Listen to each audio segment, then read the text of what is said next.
안녕하세요. 저는 사기 결혼 당한 후 독신주의로 마음을 다잡고 사는 50대 여성입니다. 그래도 나름 나이 50대까지 살아오면서 착실하고 남 부끄러운 짓 안 하고 살았다고 생각했어요. 부모님이 돌아가셨을 때 말고는 제 인생에 고비라고는 없었습니다. 그저 이대로만 살다가 편하게 눈 감을 수 있다면 그야말로 금상첨화를 누리다 가는 거라고 여겼어요. 이전 시대가 더 힘들었네. 요즘 시대가 더 고난하네. 그런 불필요한 논쟁이 무슨 소용인가 싶어요. 사실상 다 맞는 말이거든요. 안 힘든 세상은 그 어떤 때에도 없었습니다. 그래서 제가 무난하고 순탄하게 살아온 것이 금상첨화라고 얘기를 한 거예요. 돈 많다고, 직업 좋다고, 마냥 좋은 일만 팡팡 터지리라 생각지 않거든요. 그런데 제가 하필 늦은 나이에 돌부리에 걸려 넘어지고 말았지 뭡니까. 어디 가서 때 나이에 사기당했다고 하면 솔직히 쪽팔립니다. 심지어 결혼 사기를 당했잖아요. 그 일이 있고 저 아무한테도 얘기를 한 적이 없어요. 그냥 왜 갈라섰냐고 물어보는 사람이 있으면 일일이 말하기도 피곤하고 민망해서 그저 성격 차이라고만 해버립니다. 그래서 저 처음으로 여기다가 제 이야기를 써봐요. 용기 내서 말씀드리는 건데 부디 이 사연이 끝날 때쯤엔 제 마음도 편해졌으면 좋겠네요. 결혼을 하기 전까지는 그동안 제 인생에 결혼이란 삶이 없을 거라고 생각했어요. 그런데 다 늦은 제 나이에 한 줄기 빛처럼 찾아온 남자가 있었고 그 사람 덕분에 저는 처음으로 웨딩드레스를 입어봤습니다. 비록 결혼이 늦었지만 그래도 노후는 사랑하는 사람과 해보지 못한 추억을 쌓으면서 단란하게 살 수 있겠구나 기대를 많이 했었어요. 그렇게 인생 최대의 행복을 누릴 생각에 기분이 들떠있던 제가 결혼하고 난 후 바로 한 달 만에 이혼을 하게 될 줄 누가 알았겠습니까? 저는 조선소 주변에서 작은 호프집을 하던 사장입니다. 조선소 사람들이 퇴근하고 자주 찾는 가게라 매출이 잘 유지되는 편이었어요. 그곳이 오지랑 다름없는 곳이라서 젊은 사람들은 그저 집 일만 강제로 할 수밖에 없는 위치에 있었죠. 그렇다 보니 제 호프집은 저녁 시간에 많이 붐볐습니다. 거기서 남편을 만나 제 인생에 없을 줄 알았던 연애를 하게 된 거예요. 놀랍겠지만 저는 30대 연애를 마지막으로 10년 넘게나 남자를 못 만나봤습니다. 그래서 남편을 만나 차곡차곡 쌓아가는 설렘이 너무 오랜만이었고 그 때문에 더 눈이 멀어버렸던 것 같아요. 제 기준에선 그래요. 콩깍지가 제대로 실 수밖에 없었죠. 저도 또한 그 오지 같은 곳에 친구 한 명 없었고 일하는 것 아니면 집에서 혼자 적적하게 보냈으니까 애인의 존재는 제게 삶의 원동력을 주었어요. 그래도 그동안 어디 돈 쓸 곳이 없어서 모으기만 했던 돈이 제법 많더라고요. 목돈 묵혀둔 통장이 몇 개 됩니다. 어쨌든 제 남편은 저보다 연하예요. 저는 50대인데 남편은 40대인 정정한 사람이었죠. 처음엔 그런 사람이 같은 또래를 만나지 않고 왜 나한테 관심을 보였을까 궁금하긴 했어요. 그런데 남편이 알아서 말해주길 제가 50대로 안 보인다고도 했고 또 자기는 마음이 잘 통하기만 하면 여자 나이는 전혀 신경 안 쓰인다고 하더라고요. 제가 여자라는 걸 오랜만에 느끼게 해준 남편의 달콤한 멘트가 제 하루를 통째로 뒤흔들었어요. 남편이랑은 주로 제 호프집에서 데이트를 했습니다. 마땅히 갈 곳도 없고 호프집에서 맥주 한 잔씩 하면서 서로에 대해 묻고 답하는 시간을 갖는 것만으로도 즐거웠어요. 젊은 사람들끼리는 서로의 애정도라든지 과거라든지 하는 일이나 관심사 같은 걸 묻곤 한다는데 저희는 그런 시절 다 넘겨온 어른이잖아요. 그래서 경제 얘기나 정치 얘기, 관심사는 당연히 필수 질문이었고 세상 다 산 사람처럼 주로 인생살이에 대해 대화를 나눴습니다. 그렇다 보니 서로의 형편이나 수익에 관련해서도 투명하게 얘기를 하게 되었습니다. 조선소 남자들 돈 많이 쓰잖아요. 입지도 괜찮아서 매출이 장난 아닐 것 같은데 노후 걱정은 안 해도 되겠어요. 어디 주식이나 투자 같은 건 안 해요? 아유, 그런 건 겁이 많아서 쳐다도 못 봐요. 무식하게 돈 모으는 것만 할 줄 알지. 아무래도 이 주변에서 돈 쓸 데가 우리 가게밖에 없으니까 저도 득보는 게 있긴 하네요. 게다가 제가 친구가 없잖아요. 모으기만 하고 쓰질 않으니까 생각보다 돈 모으는 게 쉽더라고요. 당시엔 제가 몰라도 너무 몰라서 남편이 묻는 대로 순수하게 답했던 게 한심스러울 뿐이네요. 남편은 그 뒤로도 제 주머니 형편에 대해서 많이 언급했었습니다. 항상 제 가게 매출에 신경을 써줬고 마치 남편이 투잡을 하는 것처럼 조선조와 호프집을 번갈아 가며 도와줬어요. 그러면서도 다소 허술한 제 경제관념까지 친히 주의를 주면서 여자 혼자 돈 많이 쥐고 있으면 무슨 일 날지 모른다고 늘 정신 바짝 차리며 살게 해주었습니다.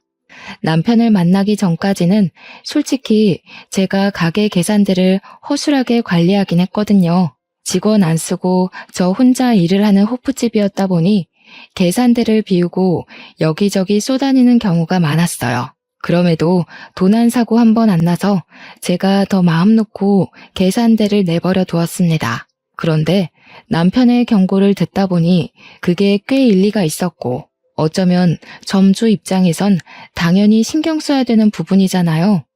그동안 제가 사장으로서 잘해왔다기보단 늘 운이 따랐었기 때문에 범죄 사고 없이 끌고 왔다는 생각이 들었어요. 그래서 남편이 조언을 해준 뒤부터는 돈통을 정말 열심히 관리했고 웬만하면 계산대를 비우지 않았습니다. 비우더라도 계산대로 항상 신경을 두고서 일을 했어요. 그러면 남편이 퇴근하고 호프집으로 출근하면서 항상 잘했다고 칭찬을 해줍니다. 때인 분들은 아실 거예요. 나이를 그렇게까지 먹으면서 사실 누구한테 칭찬을 해본 적은 있어도 칭찬을 받는 건 까마득하게 오래되었을 나이잖아요. 저도 마찬가지였습니다. 남편이 저더러 허투루 안 살고 돈 착실하게 모은 게 멋있다고 칭찬을 해줄 때도 많은 도파민이 분출되었어요. 노후 준비 다 되어 있고 자기 일 열심히 하고 예쁘기까지 한 여잔데 도대체 왜 여태 솔로였을까? 아무래도 나랑 만나라고 하늘이 점지해줬나 봐요. 저더러 선희 씨 남은 세월 든든하게 지켜주라고 선희 씨를 혼자 둔 것 같은데요. 그땐 정말 남편이 오로지 제 걱정뿐이라 생각하고만 있었습니다. 또 이건 이제야 말씀드리는 건데 남편한테는 이혼 경력이 있어요. 전처가 바람을 피우는 바람에 소송에서 갈라서게 되었다고 했습니다. 그런 상처를 가지고 있는 사람이라 그런지 한 번씩 저보고 전처랑 너무 다른 사람이라서 좋다고도 하더군요. 제 나이면 솔직히 초혼인 남자 만나기 힘들지 않습니까? 남편이 한 번 갔다 온 사람이라고 해서 그게 제 마음에 걸림돌이가 되지는 않았어요. 그때만 해도 제가 남편한테 너무 빠져 있었고 저를 정신 차리게 해줄 가족이라든지 친구라든지 아무것도 없는 상태였거든요. 친오빠가 하나 있긴 한데 다른 지역에 살다 보니까 솔직히 명절에 얼굴 보는 것도 힘들어요. 벌써 안 보고 산 지가 한 3년은 되었습니다. 가끔 오빠가 문자로 안부 남겨주는데 가족끼리의 소통이 끝이에요. 그래서 남편이 제게 정식으로 청혼을 해주었을 때 저는 그렇게 생각했어요. 제게 친구가 생겼다고. 함께 인생을 즐길 수 있는 가족이 나타났다고 말이죠. 단순할지도 모를 청혼이 제게는 그런 여러 가지의 의미를 심어주었습니다. 저는 남편의 그런 뜨거운 마음이 고마웠고 이제 그만 외롭지 않게 사랑받고 살고 싶어서 남편의 청혼을 한 번에 응답했던 겁니다. 남편의 시부모는 돌아가신 데다가 외동이라서 인사드릴 어른이 없다고 했어요. 저도 부모님은 일찍 돌아가셨고 오빠만 있으니까 오빠한테만 인사를 시켜주려고 했습니다. 아마 오빠가 놀랄 거예요. 연락 뜸하다가 갑자기 결혼을 한다고 하면요. 그래도 제가 혼자 지내는 걸 걱정한 오빠는 저의 결혼을 환영해 줄 거라고 믿었습니다. 그런데 문제는 남편이 오빠 만나는 것 자체를 곤란해하더라고요. 저더러 그냥 양가 인사 없이 결혼하면 안 되겠냐고 하는 거 아니겠어요? 그래도 결혼은 제법 큰 행사인데 친오빠 모르게 한다는 건 좀 그렇지 않을까요? 나도 오빠랑 엄청 오랜만에 만나는 거라 어색하긴 매한가지예요. 하룻밤 자고 오는 것도 아니고 잠깐 인사만 하는 건데 안 되겠어요? 그 말도 맞긴 해요. 그런데 내 생각은 우리가 20, 30대도 아니고 사실상 일찍 결혼하고 일찍 애를 낳았다면 양가 부모 입장으로 살만한 나이잖아요. 충분히 저희 알아서 인생을 결정지을 수 있는 나이인데 젊은 애들처럼 귀찮은 절차는 밟을 필요가 없지 않나 싶어서요. 남편은 나이 핑계를 대면서 양가 인사는 생략해도 될 것 같다는 의견을 피력했어요. 남편 말도 100번 이해해서 생각해보면 그럴듯하더라고요. 단지 조금 서운하고 망설여졌던 건 저는 초혼이라 모든 게 다 새롭고 여기저기 축하를 받고 싶은데 남편은 저랑 두 번째 결혼이라 그런지 최대한 조용히 단출하게 식을 올리고 싶어 했습니다. 웬만하면 남편 의견을 존중해 주는데 이 문제만큼은 고민 많이 되었어요. 그래도 어쩌겠어요. 생각해보면 남편한테는 두 번째 결혼식이라서 주위 사람들에게 또다시 청첩장을 보내기가 민망할 거 아닙니까? 최대한 남편의 입장을 이해해 보려고 노력했고 시간이 가다 보니 정말로 이해가 되더군요. 그래서 저희는 필요한 사람들만 불러서 저희끼리 작게 식을 올리기로 결정했어요. 결혼식 하나 거창하게 안 한다고 저랑 남편의 사이가 달라지는 건 아니잖아요. 스몰 웨딩이라 하더라도 저는 웨딩드레스를 입을 거고 남편 손을 잡을 거고 남편과 부부가 될 거니까요. 필요한 사람들만 결혼식에 부른다고 하면 결국 저희 오빠한테도 결혼 사실을 알리긴 해야 되지 않습니까? 상견례의 목적이 아닌 청첩장을 덜컥 보내야 하는 상황인데 막상 연락을 하려고 하니까 제가 하나 걱정되는 게 있더라고요. 저희 오빠 성격이 조금 불같다는 겁니다. 젊을 때 운동을 하던 사람이었던지라 힘쓰는 것에는 세상에 무서운 게 없는 사람이에요. 그리고 또 가까울수록 서로 지킬 건 지켜야 하는 사람이고 초면이더라도 예의 없는 건 못 참은 사람이죠. 항상 오빠가 제게 먼저 연락을 줬지 제가 하는 경우는 잘 없었거든요. 그런데 이번에는 제가 먼저 그것도 결혼 문제로 연락을 했는데요. 오빠한테 나 결혼한다고 문자만 살짝 넣었습니다. 역시 오빠한테 바로 전화가 오더라고요. 전화를 받은 오빠의 목소리는 한 톤 높아져 있었습니다. 한시도 흥분을 가라앉히지 않고 남편에 대해 궁금한 걸 마구마구 묻기 시작하더군요. 무엇보다 제가 결혼하는 게 오빠한테는 좀 많이 놀라운 소식인 것 같았어요. 오빠 입장에서도 결혼 같은 거 안 할 줄 알았던 여동생이 다 늦은 나이에 결혼을 한다니까 제법 놀란 듯 했어요. 결국 오빠는 결혼 전에 남편 만나기를 고집부렸고 남편 안 보여주면 당장 찾아오겠다는 으름장 때문에 저는 결국 오빠 제안을 승낙할 수밖에 없었어요. 어차피 오빠가 찾아와 버리면 남편을 마주할 수밖에 없을 텐데 그렇게 만나는 것보다 정식으로 인사하는 자리가 낫잖아요. 이왕 이렇게 된 거 저도 오빠한테 남편을 보여주고 싶어서 어쩔 수 없이 이 사실을 남편한테 전달했습니다. 역시나 남편이 불편한 기색을 보이면서 표정을 어둡게 하더군요. 제가 멋대로 결정해서 미안하다고 했더니 어쩔 수 없다는 듯 알겠다고 허락해 줬습니다. 오빠가 혼자 우리가 있는 지역으로 내려와서 만나게 된 당일, 제 남편은 걱정했던 것보다 훨씬 더 오빠한테 잘 보였어요. 형님 하면서 살갑게 굴기도 했고 솔선수범 나서며 술잔도 사이좋게 기울였죠. 분위기가 좋게 시작해 좋게 끝나서 개인적으로 많이 안심을 했었습니다. 그런데 좋은 게 좋은 것이 아니었더라고요. 당시 그 자리에서는 별로 문제가 없었는데 기분 좋게 자리를 파하고 나서부터 그때 만남은 진짜 모습이 아니었다는 걸 알았어요. 남편은 그저 무사히 자리를 마무리해서 다행이라고 생각했는데 오빠는 전혀 아니었던 거죠. 다음날 제게 전화가 온 오빠한테서 정말 황당한 얘기를 들었습니다. 너 저 사람이랑 꼭 결혼해야겠어? 제대로 알아본 거 맞지? 아무래도 분위기가 수상해서 그래. 혹시 저 사람 이혼한 거 맞냐? 당연하지. 무슨 질문이 그래. 오빠, 그 사람 겨우 몇 시간 봤잖아. 뭘 얼마나 안다고 사람한테 수상하다는 말을 하냐? 듣는 내 생각도 좀 하지. 아니, 여자 손길에 길들여진 느낌이 들어서 입고 온 셔츠 각도 그렇고 손수건 챙겨 다니는 것도 그렇고 별걸 다 의심한다. 원래 깔끔한 사람이야. 나 오빠한테 결혼 허락받으려고 그 사람 소개해준 거 아니야. 우리 이미 결혼하기로 약속했고 날짜까지 잡았어.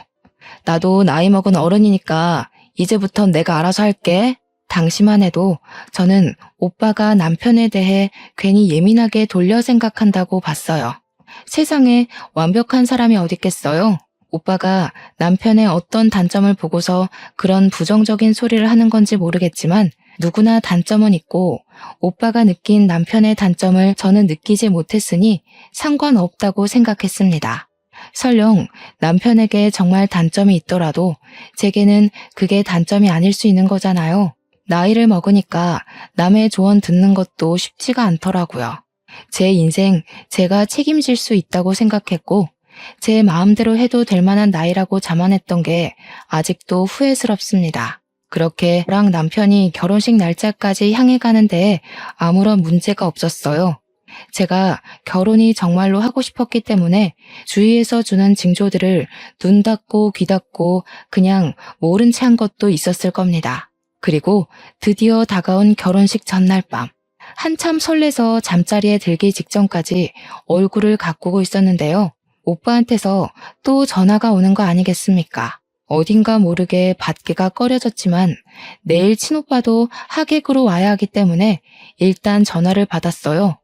그런데 오빠가 갑자기 올케언니 바꿔준다고 하면서 전화를 돌리는 거 아니겠습니까? 아가씨, 그 남자 혼전 순결에다 10시까지 통금 지킨다면서요. 혹시 그 남자 집에는 가봤어요? 신발장이나 욕실 같은 데도 확인했고요. 집에는 안 가봤죠. 조선소에서는 우리 집이 더 가깝고 우리 집에서 만나면 되니까요. 그리고 워낙 철저하고 계획을 잘 지키는 사람이라서 11시 취침 시간을 꼭 지키는 사람이거든요. 그런 사생활도 존중 안 해주고 어떻게 결혼하겠어요? 저 51살이에요, 언니. 아이고, 이를 어째. 당연히 남자 집을 가봤어야죠. 그분이 이혼까지 했다면서요. 보통 그러면 전처가 드나드는 흔적이 남아있을 수도 있어요. 내일 당장 결혼하는 사람한테 이런 소리 하기 미안한데 이혼남은 사전조사를 꼼꼼하게 해야 돼요. 저 지금 기분 나쁘려고 하거든요. 미안한 거 알면 그런 무례한 소리를 하지 마세요.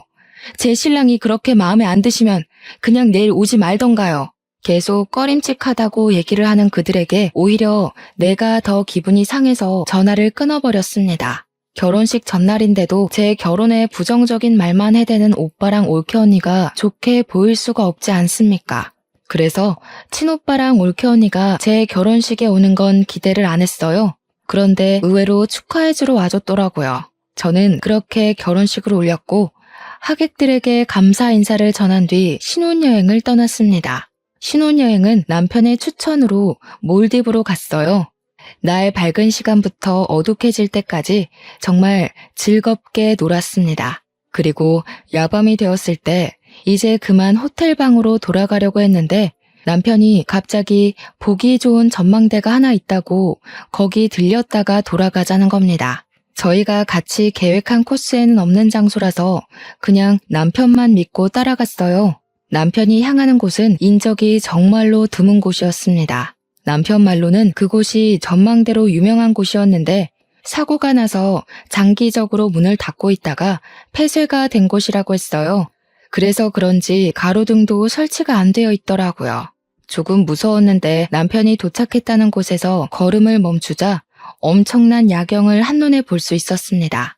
우리나라 야경도 전망 좋은 곳에서 보면 참 예쁘던데 몰디브는 또 몰디브만의 느낌이 살아서 예쁘더라고요. 여기까지의 느낌은 저를 위해 전망대 코스를 준비해준 남편 배려에 대한 보답입니다. 즉, 남편 말대로 야경은 참 예뻤지만 솔직히 제 기준에서 끝내줄 만큼인지는 잘 모르겠다는 뜻이에요. 하지만 그것 또한 저와 남편이 다른 점이라고 생각하고 남편의 감성을 이해해주며 호응을 보였어요. 그때 남편이 커피 좀 사오겠다며 기다리고 있으라 하더군요. 저는 너무 어둡고 무서워서 같이 가자고 했는데요. 오늘 나 때문에 많이 걸었잖아. 여기도 굳이 안 와도 되는 건데 내가 고집부려서 온 거니까 자기 고생 안 시키고 싶어. 조금만 기다려줘. 여기 건물 뒤에 카페 하나 있거든. 금방 다녀올게. 10분이면 돼. 그렇게 뛰어가 버린 남편은 다시 돌아오지 않았고 저는 그 길로 타국에서 남편을 잃게 되는 극한의 상황에 처하고 맙니다. 남편이 자리를 뜨고 한 1분 지났을까요? 아무도 없는 곳에 웬 파키스탄 외국인들이 나타났어요. 총 3명이었는데 그 남성들은 어기적거리며 제게 다가오더니 순식간에 저를 잡아 끌었습니다. 제가 최선을 다해 반항했지만 남자 힘은 이길 수가 없었어요. 소리를 질러도 주위에 인적이 없으니까 도움을 청하지도 못했습니다. 곧 돌아오겠다던 남편을 부르며 비명을 질렀지만 남편은 전혀 나타날 기미가 안 보였고 저는 그 상태로 미리 대기된 차량으로 끌려갔어요. 속수무책으로 끌려가더라도 사람이 본능적으로 목숨에 위협이 생기면 말도 안 되는 힘이 나오지 않습니까? 그 순간 제가 그랬던 것 같아요. 친오빠가 그런 말을 한 적이 있어요. 호랑이 굴에 들어가도 정신만 차리면 살 수 있다고요. 그 위험한 상황에서 생각나는 건 우리 친오빠밖에 없었습니다. 오빠 말대로 정신을 차리고 보니 도망칠 수 있을 만큼 수두룩한 허점들이 보였어요.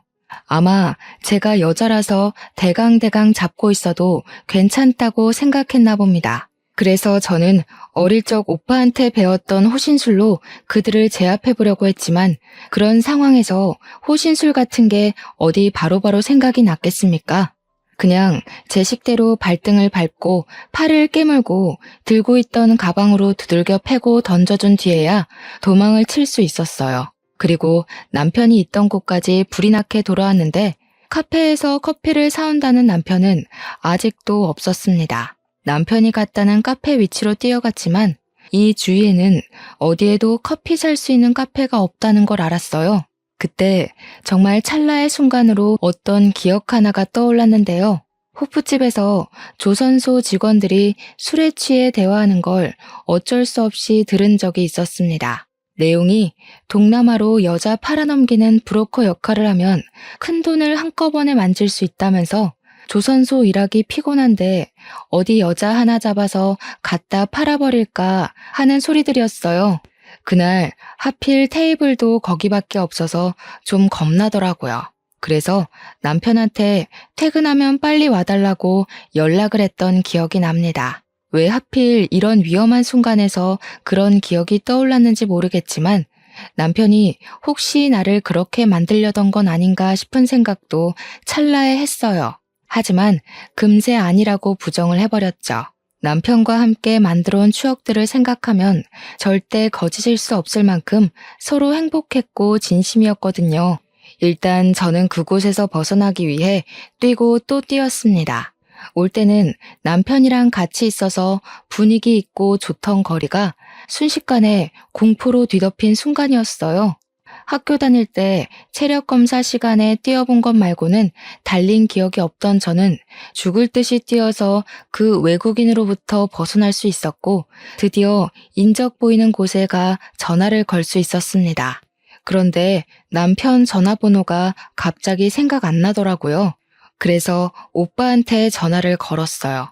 오빠는 제가 미운 말을 해도 하나밖에 없는 가족이라고 항상 저를 걱정하고 챙겨주는 사람이에요.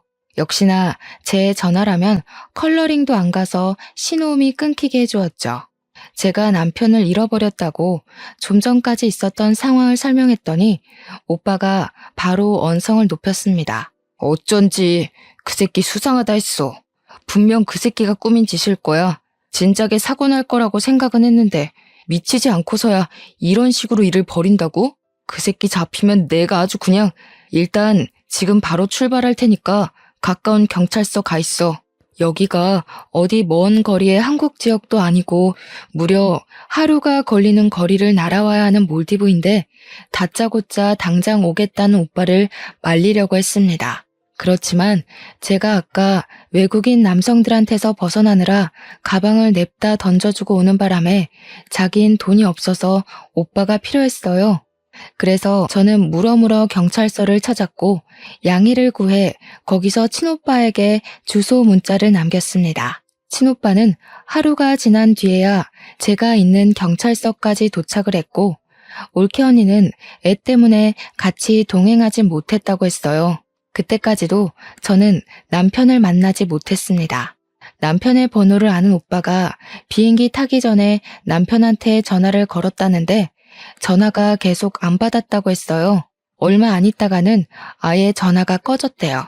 아무래도 지금 벌어진 모든 상황이 고의적인 게 맞는다고 생각한 오빠는 제 남편이 사기꾼 같다는 의심에 확신을 더했습니다.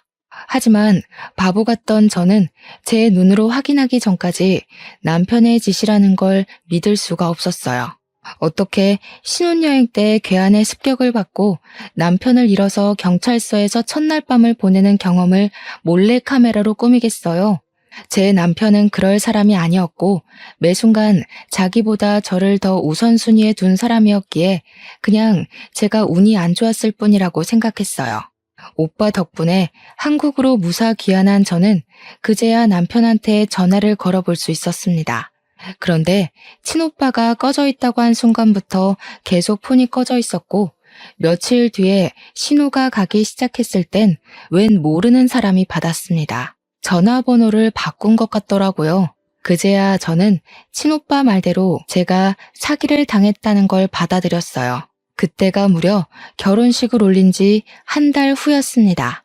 그 한 달이 지날 동안은 최대한 남편을 믿으려고 애썼습니다. 혹시 위험에 처한 건 아닐까? 내가 도와주지 못하고 혼자 한국에 와버린 건 아닌가 하고요. 그런데 그건 그냥 제가 콩깍지가 덜 벗겨졌기 때문이었고 한심하게 미련이 남아있었기 때문이었어요.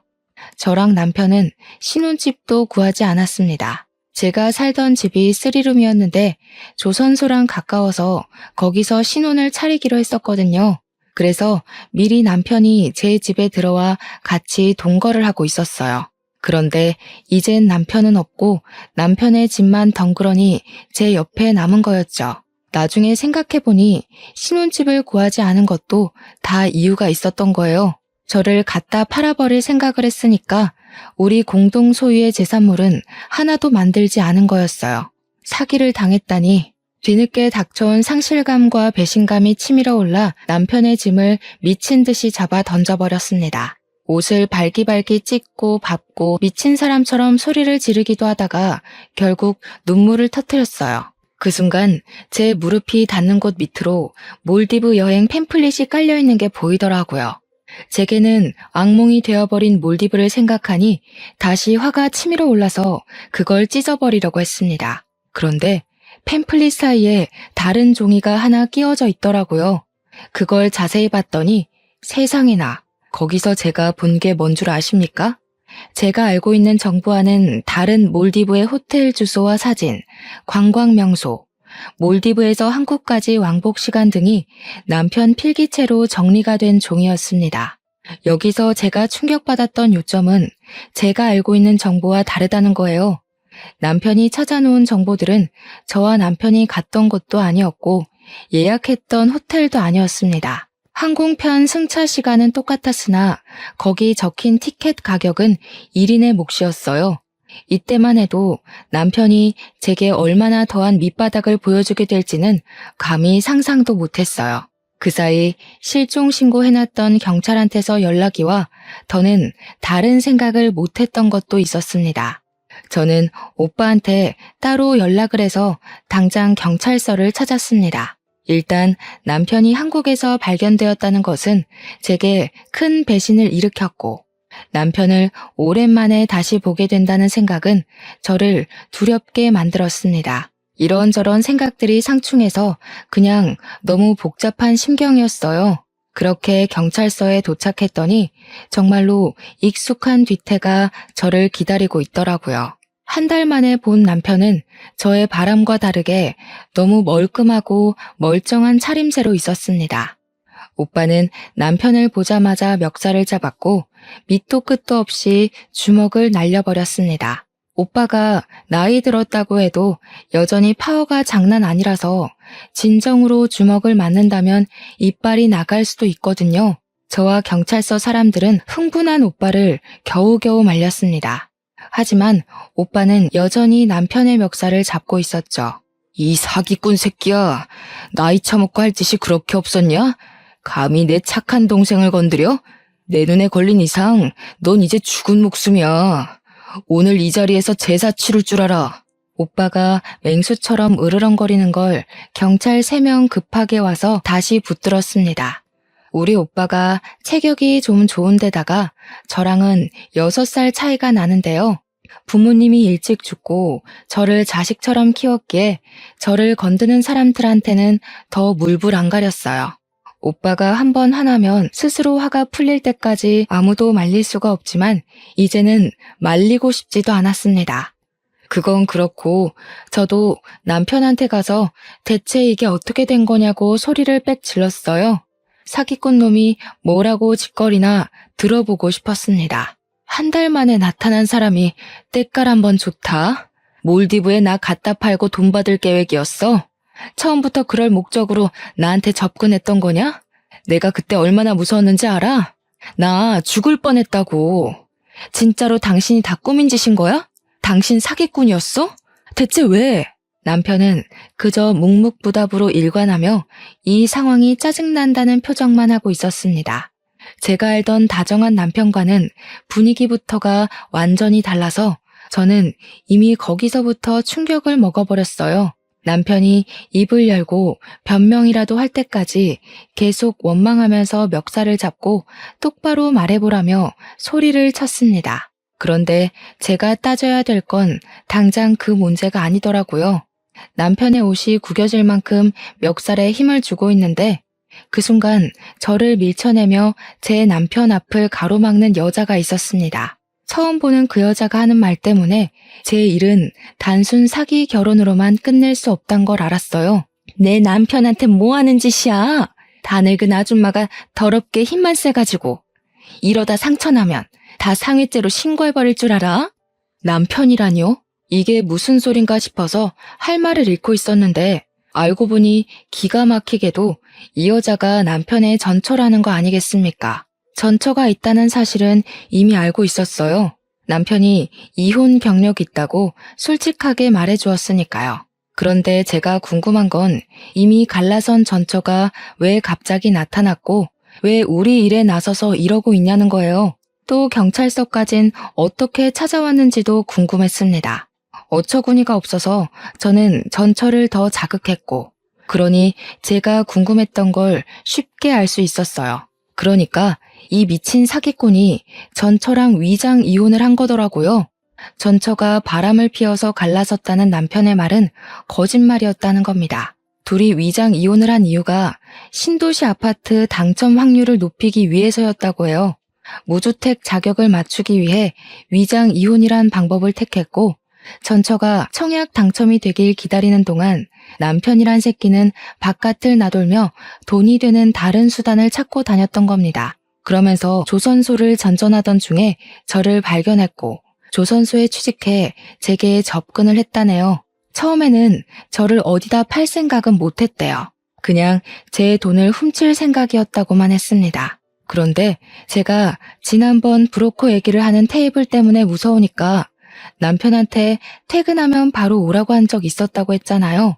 그 얘기를 듣고 저를 팔 생각을 했다는 거 아니겠습니까? 그래서 남편이 저랑 혼인신고는 안 하고 결혼식만 올렸던 거고 일부러 사람도 초청 안 했고 다음날 해외에다 돈 받고 팔아버린 거래요. 이렇게까지 자세히 들을 수 있었던 건 전처의 행동을 수상쩍게 생각한 형사가 그 자리에서 바로 조사를 들어갔기 때문이었습니다. 그래서 저를 팔아 받은 돈이 얼마냐 했더니 3천만 원이래요. 그런데 제가 도망을 치는 바람에 남편은 졸지에 돈만 떼먹은 도둑놈이 되어서 한국 귀환하자마자 도망자 신세로 돌아다녔다 했습니다. 사채한테 쫓기는 사람은 봤어도 외국인 집단에게 쫓기는 사람은 또 처음 봤네요. 아주 이 부부 사기꾼들한테 콩밥을 처먹일 수 있다면 무슨 짓을 다 하겠다고 경찰에게 부탁을 했습니다. 제발 씨알도 빼먹지 말고 다 밝혀내달라고 했죠. 그런데 말입니다. 경찰한테 조사받은 그들을 지켜보면서 뭐 하나 의아한 점이 있더라고요. 몰디브를 간 건 저와 남편인데 경찰이 남편뿐만 아니라 전처까지도 몰디브에 있었던 알리바이를 묻더라고요. 왜 방향이 그렇게 흘러가지 싶어서 물어봤더니 글쎄 이 전처도 저랑 남편이 신혼여행 떠나는 날 같은 비행기를 탔다는 거 아니겠습니까? 그 순간 경찰서 오기 전 집에서 봤던 남편 필기들이 떠올랐어요. 그러니까 남편은 당시 저랑 신혼여행을 간 게 아니라 저를 갖다 팔고서 바로 자기 와이프랑 해외여행을 즐긴 셈이었던 거죠. 남편이 단 한순간도 저를 사랑한 적이 없었다고 해도 사기를 친 걸로 모자라 저를 기만했다고 생각하니까 이거 그냥 앉아있을 수 없겠더라고요. 그런 상황에서 전처가 제게 퍼붓는 악의적인 말은 제가 들고 일어날 수 있도록 힘을 주었습니다. 결국 아무도 피해를 안 본 거니까 우린 잘못 없는 거 아닌가요? 이 아줌마가 그냥 얌전히 팔려갔으면 저희도 벌받아 마땅하겠죠. 그런데 이 아줌마 멀쩡하게 살아있잖아요. 늙어서 비싸지도 않는 거 겨우 사람들 설득해서 보냈더니 도대체 어떻게 빠져나온 건진 모르겠지만 전처는 멍청하게도 경찰서가 어떤 곳인지 잘 모르는 듯합니다. 그렇지 않고서야 정말로 자기 남편을 위한다면 그렇게 자기 죄를 알아서 자백하고 있을 순 없겠죠. 남편이 뒤늦게 전처의 입을 막는 바람에 전처도 뭐가 잘못된 건가 싶어 눈치를 보더라고요. 저는 그렇게 주위 눈치를 보는 전처의 머리채를 잡고 반대 손으로 따귀를 날렸습니다. 너희들 수준 떨어지는 짓은 우리나라 법이 알아서 처리해 줄 거니까 상관없는데 나보다 더 자글자글한 년한테 아줌마 소리 듣는 건 좀 거슬려서 말이야. 민증 안 보여줬으면 언니라고 부를 뻔했어요. 혹시 애를 낳아서 이렇게 폭삭 사가버렸나? 아, 애 없죠? 차라리 애 때문에 세월 맞았다고 하는 게 덜 쪽팔리겠네. 오빠는 행패를 너무 심하게 부려서 경찰서 밖으로 쫓겨났는데 그 상황에서 저 혼자 그들을 대응하고 있느라 솔직히 좀 겁나는 것도 있었습니다. 그럼에도 이 연놈들을 망가뜨리고 싶다는 일념 하나로 버티고 있었어요. 제가 전처의 뺨을 날려버리니까 저를 쳐다도 안 보던 남편이 눈에 쌍심지를 켜고 제게 소리를 쳤습니다. 이 여자가 감히 누굴 때려? 미쳤어? 늙으려면 곱게 늙을 것이지 개념이 없냐? 그렇게 억울하고 분하면 내가 던진 미끼에 걸리지를 말았어야지. 당신이 무능해서 속아 넘어간 걸 이제 와서 누구한테 화풀이야? 아, 이제 들으니까 확실히 단념하게 되더라고요. 저는 남편한테 그저 갖다 팔아야 되는 물건뿐이었던 거예요. 더 참지 못한 저는 남편을 차버렸어요. 우리 오빠가 체격이 좋다고 했잖아요. 왕년에 레슬링 선수로 뛰었고 한때 관장도 했던 사람입니다. 제가 한창 젊을 때는 오빠한테 한 번씩 운동을 배웠는데요. 그때만큼은 아니지만 젊을 때 미리 몸을 만들어놔서 아줌마 나이가 되었어도 운동신경 하나는 좋았습니다. 그러니 고작 여자 발차기 한 방에 남편이 구부러졌겠죠. 그리고 그때 제게 또 덤벼드는 전처의 머리를 잡았어요. 그러자 전처가 그대로 넘어져 버리더군요. 그리고 저는 손을 털며 한마디 해주었죠. 궁상 맞은 네 남편 끼고 살려면 그쪽 꼴 간수도 잘해야겠어. 저 사기꾼이 나더러 뭘 아는지 알아? 자기는 뱃살 흘러내리고 팔뚝 처지는 여자 구역질 난다고 전에 만난 여자가 딱 그런 몸인데 매일 보긴 힘들었다고 하더라. 아무래도 그쪽 얘기 같은데 딴 데 안 팔려가려면 몸 관리 좀 해. 제가 발끝으로 전처 뱃살을 건드리고 팔뚝을 툭툭 밀자 얼굴 붉어진 전처가 남편을 확 째려봤습니다. 남편은 아니라고 모함이라고 소리쳤는데요. 그래도 팔은 안으로 굽는 건지 전처가 남편의 변명을 믿어주더라고요. 그러면서 제게 쭈글탱이 할망구라고 역정을 냈습니다. 그래서 그쪽은 쭈글탱이 할망구보다 더 할망구 같은 몸뚱어리를 달고 있나? 민낯이 아주 검버섯 투성이네. 사는 게 많이 쪼들리나 봐. 요즘 세상엔 여자가 그쪽처럼 무능하면 폐기물 소리 들어요. 그리고 지금 내 남편하고 감쌀 때가 아니에요. 이제 둘 다 산거지 될 것 같은데 어떡한데? 아이고 애쓴다 애써. 그러면 자기가 장난감 주제였다는 게 좀 위안되나 봐? 어떻게든 우리 남편 뺏고 싶어서 발악하는 것 같은데 꿈도 크시네요. 장난인 줄 아나 보네. 법률상 그쪽들은 이혼 상태 아닌가? 나랑은 사실혼 관계인데 그럼 그쪽은 그냥 불륜녀 꼴 아니겠니? 소송이 되겠지? 너 사랑하는 남편도 소송당해서 위자료 물게 생겼는데 어쩌냐? 게다가 브로커즈까지 자처했잖아. 처벌까지 받겠다? 그래도 저 사기꾼 새끼가 알거지라서 재산 분할은 안 되겠네. 그 정도는 내가 주는 팁이라고 생각해. 제 말에 번뜩 정신 차린 건 전처보다는 남편이었습니다. 남편이 순식간에 순한 표정으로 돌변하더니 전처를 밀치고 제 앞에 무릎을 꿇었어요. 나 진짜 당신한테 진심이었어. 저 여자가 시켜서 어쩔 수 없이 한 거야. 나 그냥 당신이랑 결혼하면 안 될까? 아니지. 우리 아직 혼인 관계잖아. 저 여자랑은 이혼한 상태니까 그냥 갖다 버리면 그만이야. 내가 실수했어. 한 번만 용서해줘, 어? 아, 예. 그런 사람이 아까 전까지 전현 뒤에 숨어서 잘도 모른 척 하세요? 계속 그렇게 비굴하세요. 죽을 때까지 돈에 쫓기다가 눈 감는 게 어떤 기분인지 즐기면서 평생 후회했으면 좋겠네요. 남편이 찌질하게 전처 탓으로 돌리기 시작하자 충격받은 전처가 남편한테 따지기 시작했고 그때부턴 둘만의 불파티였습니다. 저는 경찰서에 있는 김에 소송장들을 써서 바로 제출했고 그 둘이서 파티를 즐기라고 하고 나와버렸어요. 오빠가 어떻게 됐냐고 묻는 소리에 제가 차근차근 잘 처리하고 나왔다고 안심시켜 주었습니다. 그리곤 오빠한테 사과를 했어요. 남자의 눈이 멀어서 가족의 조언을 무시했던 건 명백히 제 잘못이고 제가 못났던 부분인 걸 인정하니까요. 오빠는 그저 괜찮다고만 해주었습니다. 그리고 저더러 조선소 주변은 위험하니까 이제 그만 서울로 오라고 하더군요. 그래서 현재는 서울 부동산을 알아보고 있는 중이에요. 호프집 말고 다른 가게를 해볼까 싶거든요.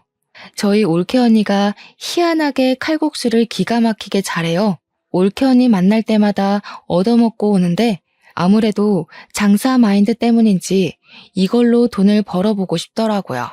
올케 언니한테 물어보니까 다행히 언니가 긍정적인 답변을 주었습니다. 이번 일로 인해서 오빠 식구들을 오랜만에 보게 되었는데 살다 보니 정말 가족이 최고더라고요. 아마 앞으로 남은 생은 서로에게 노력하고 존중하면서 가깝게 지내도록 노력하지 않을까 싶어요. 제 인생에 결혼이란 순간이 있었나 싶을 만큼 스쳐가듯 지나간 경험이었지만 그래도 한 번쯤 웨딩드레스를 입었던 기억이 있는 건 나쁘지 않더라고요. 지금도 저희 집에는 저 혼자 나온 웨딩 사진을 액자로 만들어서 세워뒀어요. 그리고 앞으로는 아마 가족들이랑만 지낼 것 같아요. 다 늦은 나이에 무슨 남자를 만나겠어요. 이 나이 되니까 그냥 다 피곤하고 혼자서 하고 싶은 일 하며 사는 게 편한 것 같더라고요. 제가 좋아하는 사람들만 끼고서 말이죠. 이렇게 독신으로 사는 것도 어쩌면 자유로울 수 있는 혜택이라고 생각합니다. 결혼은 의무도 아니고 막중한 책임감이 없다면 실패 확률도 크잖아요. 어디 내놓기 부끄러운 제 사연 잘 들어주셨나요? 저는 여기를 시작이자 마지막으로 그만 이날의 일들을 내다 버리려고 해요. 긴 글 듣느라 고생 많으셨습니다. 늘 만수무강하세요. 끝까지 들어주셔서 감사해요.